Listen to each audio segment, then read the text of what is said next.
Records showed the two had a 6-year-old daughter named Madison, and objects in the vehicle, including a life-sized Barbie doll, indicated the presence of a child.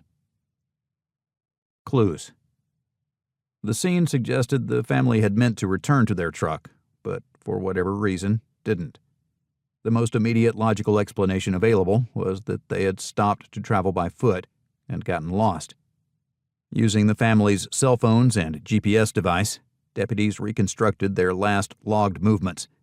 The data drew Beecham and Company about 100 to 200 yards north, through trees and vegetation so thick they couldn't see more than a few feet ahead.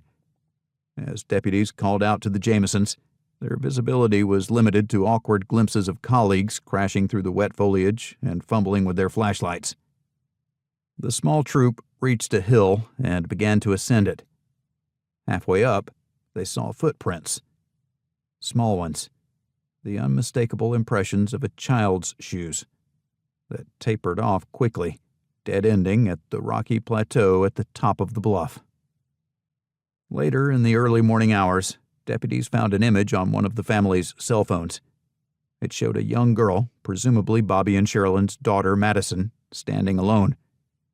The scenery around her, boulders, trees, maroon and green leaves, and pine needles, resembled the bluff at the top of the hill where they spotted the footprints. In the picture, the little girl's bleached blonde hair flowed down over her shoulders. She wore a light-colored t-shirt and blue jean trousers. Her eyes peered into the distance, mouth open, exposing her missing front baby teeth. Her arms were crossed in a kind of anxious self-hug, with her right hand grasping her left elbow and her left hand holding her right bicep. She was either standing or mid-step in what appeared to be a candid picture. Unposed, unplanned, and unnerving.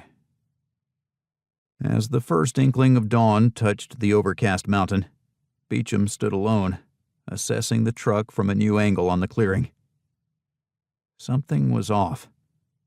A shadowy figure silhouetted against the sky approached him from the direction of the truck, where the deputy's activity had intensified. "Sheriff, I think you need to see this." "What is it?" Beecham followed him back over to the truck.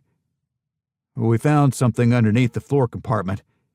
There is a substantial amount of money in this vehicle, sir." As he parted the silent gathering of deputies, a shrill, cold wind picked up around them like the atonal swell from an orchestra pit. It stopped as suddenly as it started, and a stillness descended. Beecham's eyes lowered to the surface of the back seat, where stacks of cash spilled out of a bank bag.